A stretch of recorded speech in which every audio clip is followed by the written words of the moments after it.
Hello, xin chào các bạn đã quay trở lại với review 5 phút Pro.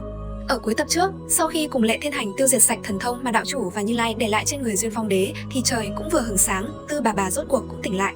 Tần Mục hóa giải tạo hóa thiên ma công trên người Duyên Phong Đế rồi nói: "Bệ hạ, ta đi mua thuốc, có lẽ mất mấy ngày. Thời gian này, bệ hạ không được bước ra khỏi cửa phòng, sẽ có người đưa cơm tới đặt ở cửa. Tới tối, dù bệ hạ nghe thấy bất cứ âm thanh gì cũng không được bước ra ngoài nửa bước, có ai gọi bệ hạ ra xem, bệ hạ cũng đừng xem."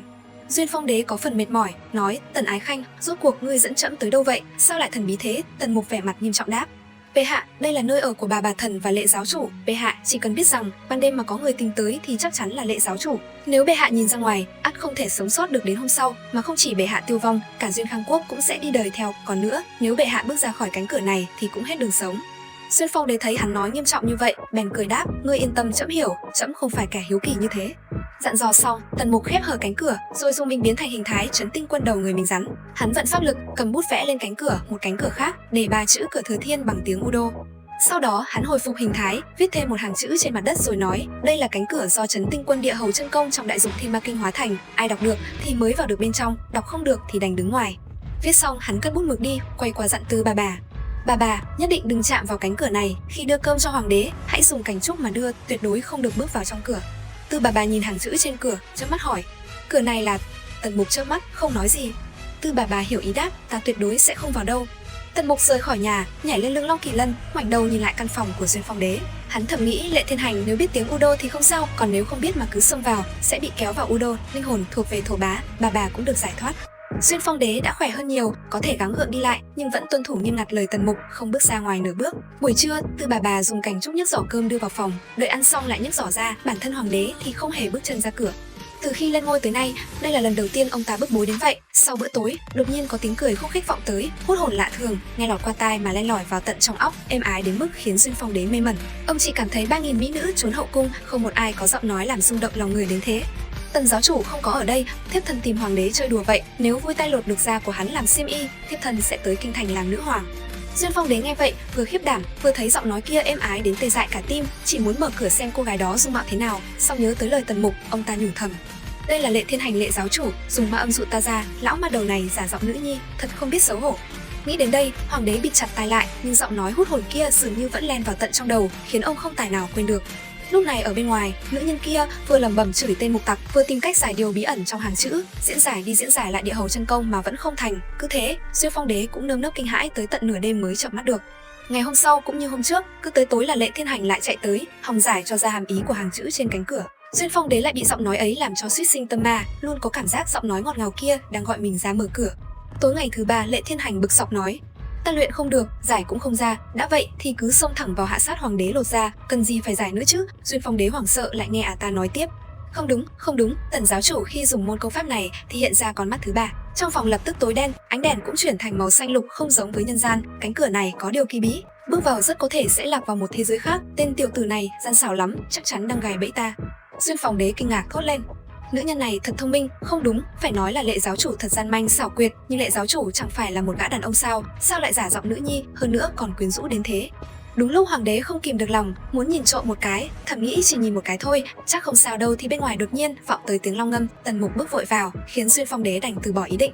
Bên ngoài ngay lập tức vang lên tiếng nói: "Lệ giáo chủ không vào ư? Lẽ nào không đọc được chữ trên cửa? Ngươi có chịu thừa nhận đại dục thiên ma kinh của ngươi là luyện sai không? Đâu cần ngươi quan tâm. Chữ trên cửa này nghĩa là Cửa Thừa Thiên, viết bằng tiếng Udo, ta dạy cho ngươi là được chứng gì." Nói xong, Tần Mục dạy Lệ Thiên Hành câu tiếng Udo ấy, rồi nói: "Lệ giáo chủ, giờ ngươi học được rồi, có thể vào cửa." Lệ Thiên Hành cười khúc khích đáp: "Ta học được câu tiếng Udo này, hiểu nghĩa hàng chữ trên cửa rồi, thế thì bước vào sẽ an toàn sao?" "Tần giáo chủ, thiếp thân cũng là giáo chủ thánh sư, tinh tường lắm, ngươi lừa ta không nổi đâu." Tần Mục lắc đầu, bước tới, vào trong cửa, dùng kiếm khí gạch bỏ hàng chữ trên cửa rồi nói với Duyên Phong Đế: "Bệ hạ, thần đã tới mấy tòa thành gần đây để kiếm thuốc, nhưng thiên tai nhân họa liên miên, dược liệu trong tiệm thuốc đều rất ít, chỉ mua được vài loại, không biết hiệu quả thế nào. Tần Ái Khanh cứ liệu mà làm là được." Duyên Phong Đế nói tiếp: "Tần Ái Khanh lần này ra ngoài có nghe ngóng được tin gì không?" "Bệ hạ băng hà dỗi." Tần Mục liếc mắt nhìn ông ta, chậm rãi nói: "Kinh đô truyền tin tới, bệ hạ vì lo lắng việc triều chính nên giữa đường băng hà, thái tử đang lo tang lễ, cả nước để tang."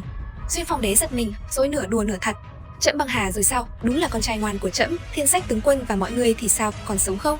Tần Mục vừa chuẩn bị dược liệu luyện chế linh đan vừa đáp: "Trận chiến ngoài thành Bá Châu, Thiên Thánh giáo chúng thần chỉ cứu được hoàng đế." Sau khi bệ hạ thoát thân, bọn họ liền dùng cờ dịch chuyển rút đi hết, Thiên Sách thượng tướng, Thượng Khanh, Tư Đồ, Tư không đều bị bắt sống. Đạo chủ và Như Lai không hạ, sát thủ mà giao họ cho thái tử, họ đều là chủ nhân các đại thế gia, thế lực rất lớn ở kinh thành, thái tử muốn đăng cơ thì cần những đại thế gia này ủng hộ, bệ hạ cứ yên tâm. Tuy nhiên, Duyên Khang Quốc không thể một ngày không vua, thái tử điện hạ sẽ đăng cơ vào đầu tháng 3, mùng 6 tháng 3 là ngày hoàng đạo, thái tử hẳn sẽ chọn ngày đó. Có đạo môn và đại lôi âm tự ủng hộ, việc hắn trở thành hoàng đế là chuyện không còn phải bàn cãi, ai dám phản đối thì tịch thu gia sản, chu di cả nhà. Quốc sư ở đâu? Nếu có quốc sư, trẫm cũng không đến nỗi rơi vào bước đường này. Quốc sư mới thành thân, đi Ngao Du rồi, tới nay vẫn bật vô âm tín, lần này ra ngoài, thần gặp không ít thám tử đang lùng tìm tung tích của bệ hạ, nghe nói thái tử hạ lệnh, sống phải thấy người, mất phải thấy xác. Hoàng đế nghe xong chỉ khẽ thở dài cảm thán, đúng là con trai ngoan của trẫm. Tần Mục tiến tới kiểm tra vết thương cho ông một lần nữa rồi đắn đo nói: bệ hạ, vết thương của người rất khó chữa, thương thế trên thân thể, thậm chí thương tổn ở hồn phách, thần đều có thể chữa, riêng thương tích ở thần tạng thì thần bó tay. Dược sư gia của thần chắc chữa được, bệ hạ có bằng lòng theo thần tới Đại Khư không? Duyên Phong đế thoáng nhe lên Hy Vân Công nghi vấn hỏi, vị dược sư này là ai? Tần Mục do dự một lát, rồi thành thật đáp, Ngọc Diện Độc Vương. Hoàng đế lập tức sa sầm mặt mũi, ông ta là hoàng đế, thái hậu nương nương là mẹ ruột của ông ta, mà Ngọc Diện Độc Vương lại có quan hệ không rõ ràng với thái hậu. Thở gương mặt thật chưa bị lột trần, dược sư được người đời gọi là Ngọc Diện Lang Quân, tình nhân khắp thiên hạ, thậm chí cả những đạo cô sư thái có tiếng trong giang hồ cũng dây dưa mập mờ với ông ta. Duyên Phong đế đương nhiên biết chuyện này, chỉ là không tiện nói ra, thậm chí từng sai người ám sát Ngọc Diện Độc Vương, việc dược sư buộc phải trốn vào Đại Khư cũng có một phần công lao của ông ta.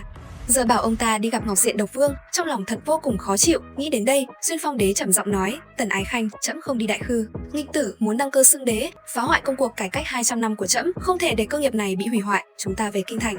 Tần Mục giật mình, Duyên Phong đế ôn tồn giải thích, kinh thành là nơi long mạch hội tụ, Cửu Long đế vương công của Linh gia, chúng ta tu luyện ở đó thì hiệu quả tăng gấp bội, nói không chừng có thể nhờ khí Cửu Long mà khôi phục thần tạng. Tâm huyết của trẫm và quốc sư không thể đổ sông đổ biển, chỉ cần trẫm về tới kinh thành là có thể phế bỏ nghịch tử. Tần Mục ngẫm nghĩ một lát rồi cười, vậy thần đắc tội. Nói xong, hắn liền lấy ra một con dao mổ heo, gỡ vương miện của hoàng đế xuống, rồi lột luôn cả hoàng bào.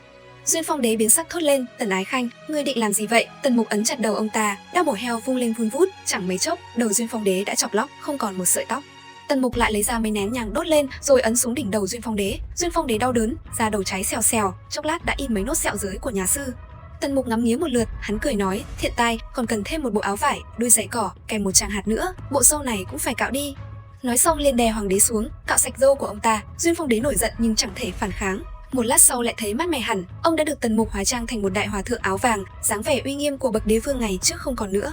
Tần Mục lại lấy bút, mài mực, vẽ vời lên mặt Duyên Phong đế. Duyên Phong đế vẫn muốn chống cự nhưng bị hắn ấn chặt, đành đứng trơ ra đó, mặc cho hắn muốn làm gì thì làm. Vẽ xong, Tần Mục đặt một chiếc gương trước mặt ông rồi cười nói, bệ hạ còn nhận ra mình nữa không? Duyên Phong đế nhìn vào gương, chỉ thấy một lão hòa thượng trung niên, một vết sẹo đao chạy từ mắt trái băng qua sống mũi, vắt qua má phải xuống tận dưới tai. Đúng là một lão hòa thượng tướng mạo hung ác, khiến người ta có cảm giác lúc rảnh rỗi thì ăn chay niệm Phật, khi nổi hung lên thì có thể sát nhân bất cứ lúc nào. Sau khi giúp Duyên Phong đế cosplay thành công, Tần Mục ngắm nghía một lượt rồi cười nói, bệ hạ giờ có thể cùng thần ra ngoài được rồi.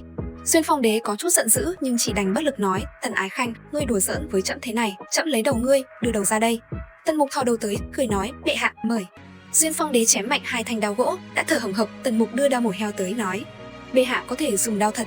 Duyên Phong đế hai tay nắm cán đao mà không tài nào nhấc nổi, ông ta tức giận ném đao xuống đất, gằn giọng quát, đầu của ngươi tạm để đó, chúng ta đi thôi.